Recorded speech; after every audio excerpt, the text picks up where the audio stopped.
We've successfully submitted an important European regulatory package, which is required to initiate our phase 2 study in prostate cancer, advanced prostate cancer. And this study is designed to optimize the dose and generate key data to support our registration strategy. Very welcome back inside our proactive newsroom. And joining me now is the Chief Medical Officer for Medicus Pharma, Dr. Faisal Mehmud. And Dr. Mehmud, good to see you again. How are you? I'm fine. Thank you for having me back, Steve. Yeah, so big news out from the company as far as Teverelix is concerned. And this is you're now instituting a phase 2B trial submission for prostate cancer in the EU. So let's take a step back and remind everyone a little bit about what's going on here. Yeah, no, thank you very much. For us, this is a really important piece of work. It's an important regulatory milestone for the Teverelix program. We've successfully submitted an important European regulatory package, which is required to initiate our phase 2 study in prostate cancer, advanced prostate cancer.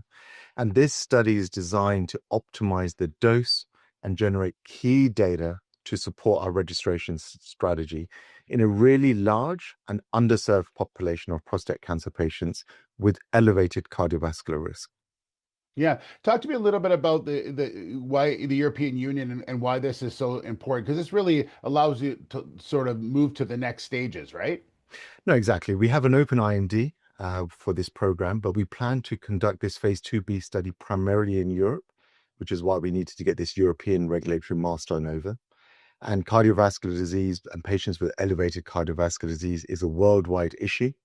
As you know, cardiovascular disease is actually the leading cause of death in most men with advanced prostate cancer receiving androgen deprivation therapy. About a third of patients who have androgen deprivation therapy have significant underlying cardiovascular disease.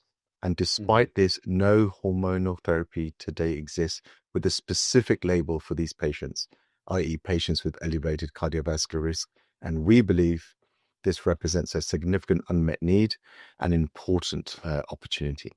So if everything goes ahead, talk to us a bit about what this phase 2B study will look like.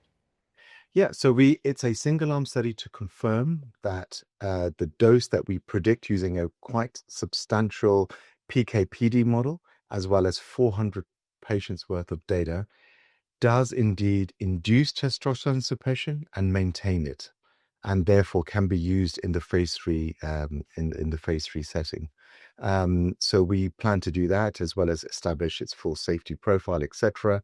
And importantly, we want to look at both testosterone suppression, but also FSH suppression. And FSH suppression, or more importantly, complete FSH suppression, is actually quite important in this elevated cardiovascular situation.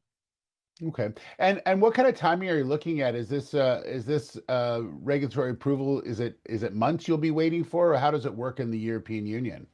Yeah, so we don't anticipate it. It can vary. We don't have a specific clock stop like we have in the US, a 30-day, and then you can do a study, you may proceed. Yeah. But we put quite a substantial and thorough submission together. So we expect that we will get minimal questions and we'll be able to get our approval to run in time for us to kickstart this study on plan and on target in Q3 of this year. And we anticipate approximately 6-month recruitment and 6-month follow-up for these patients. Okay. And just finally on Teverelix and really more importantly, prostate cancer, you mentioned that the need there is so great and there's really nothing available for what you're attempting to do. That's right. I mean, there are existing GnRH antagonists such as Teverelix and Registrational, which have shown encouraging cardiovascular findings, but neither was specifically developed or prospectively studied to obtain a specific cardiovascular risk focus label. Our strategy is different.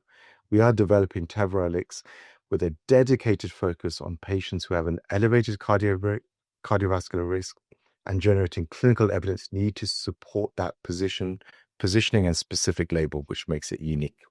Yeah, important work for sure. Dr. Mehmud, thank you so much. Good to see you again, and we'll talk soon. Thank you very much. All right, Dr. Faisal Mehmud, Chief Medical Officer for Medicus Pharma.